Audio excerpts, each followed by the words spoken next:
여러분 안녕하십니까? 경북 동해안 지역은 오늘 폭염경보 속에 불볕더위가 이어졌고 내일도 비슷한 날씨가 이어지겠습니다. 오늘 낮 최고 기온은 경주가 37.7도, 포항이 34.8도, 영덕 36.7도, 울진이 31.3도를 기록했습니다. 내일도 대체로 맑은 가운데 아침 최저 24에서 26도, 낮 최고 기온은 31에서 37도로 예상됩니다. 바다의 물결은 동해 전해상에서 0.5에서 1m로 일겠고 안개가 끼는 곳이 있겠습니다. 오늘 오전 다슨 LP가스통 처리업체에서 불이 나 폐가스통 3천여 개 가운데 절반 가까이가 연쇄 폭발했습니다. 주민들이 대피하고 인근 산으로 불이 옮겨붙어 일대는 아수라장으로 변했습니다. 이규설 기자입니다.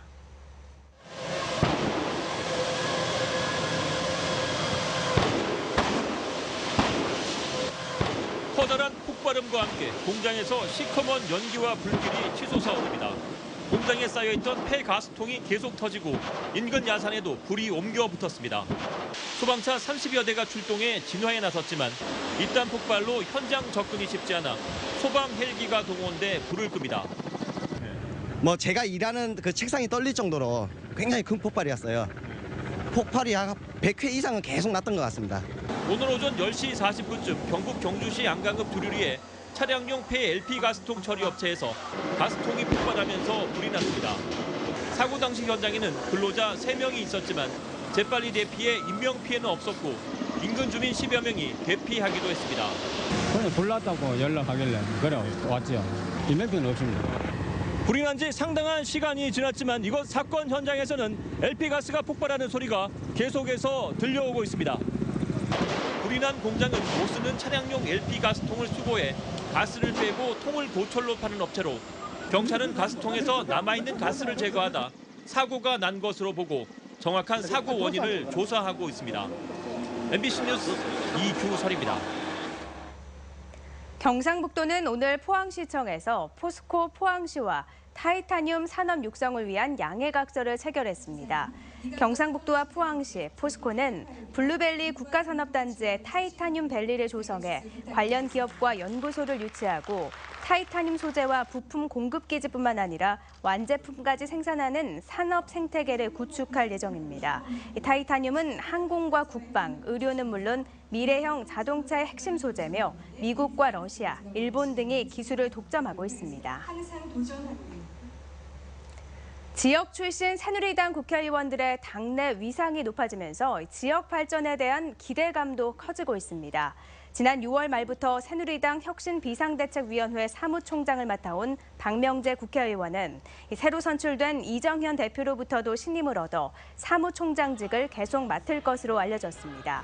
삼선의 강석호 의원도 지난 9일 열린 새누리당 전당대회에서 유일하게 비박으로 최고위원으로 선출돼 당내 위상이 크게 높아졌습니다.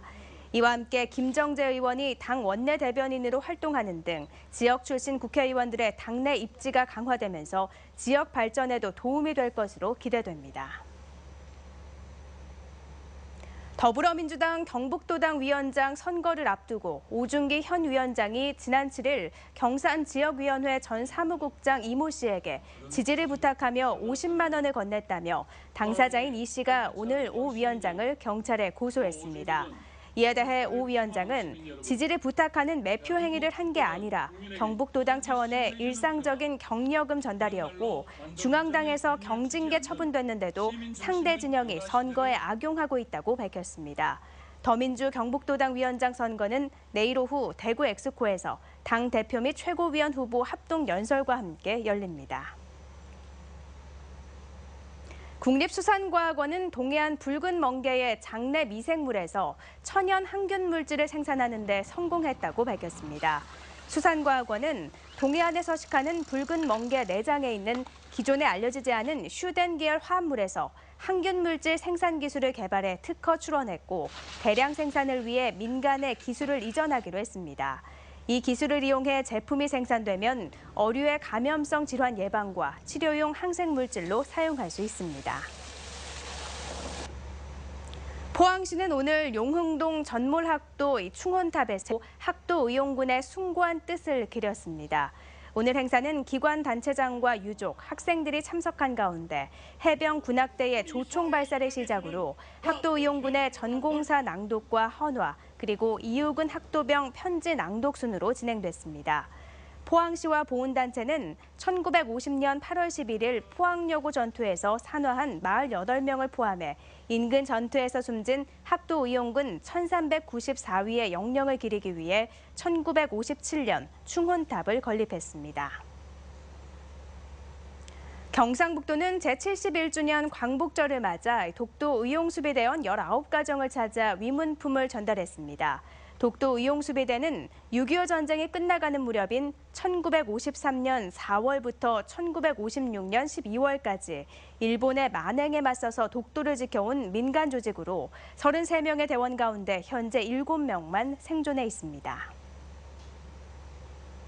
오늘 오전 7시 반쯤 포항시 남구 대잠동의 오피스텔 건설 현장에서 높이 32m의 굴착용 크레인이 넘어지는 사고가 발생했습니다. 넘어진 크레인은 안전 울타리에 걸쳐져 다행히 인명피해는 발생하지 않았지만 전신주 1개가 부서져 이 일대 전기 공급이 1시간 넘게 끊겼으며 인근 도로의 차량 통제로 출근길 운전자들이 큰 불편을 겪었습니다. 경찰은 현장 직원들을 상대로 정확한 사고 원인을 조사하고 있습니다. 오늘 오전 6시쯤 울릉군 서면 수춘교합 50m 해상에서 조업하던 10톤급 어선이 암초에 부딪혀 침수됐습니다.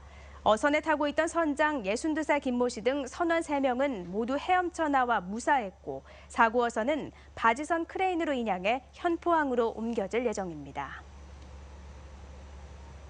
경북소방본부 소방특별사법경찰관이 119 구급대원을 폭행한 34살 박모 여인을 직접 수사해 처음으로 검찰에 송치했습니다. 박 여인은 지난 7월 28일 10시쯤 안동에서 어지러움증을 호소해 119 구급대원들이 병원으로 이송하던 도중 갑자기 의료장비를 빼앗아 구급대원을 폭행한 혐의입니다. 경북소방본부는 소방대원 폭행사범은 법과 원칙에 따라 강력히 처벌해 나가기로 했습니다. 포항 동지고등학교를 졸업한 곽동한 선수가 오늘 새벽 리우올림픽 유도 남자 90kg급에서 소중한 동메달을 따냈습니다. 곽동한의 모교인 포항 동지고 체육관에선 곽 선수의 부모와 동지고 유도부 선후배 등 200여 명이 모여 밤새 열띤 응원을 펼쳤습니다. 특히 동메달 결정전에선 곽동한이 2분 30초 만에 스웨덴 선수를 자신의 주특기인 어버치기로 넘기자 체육관에서는 환호가 터져나왔습니다. 이상으로 포항 MBC 이브닝 뉴스를 마칩니다. 고맙습니다.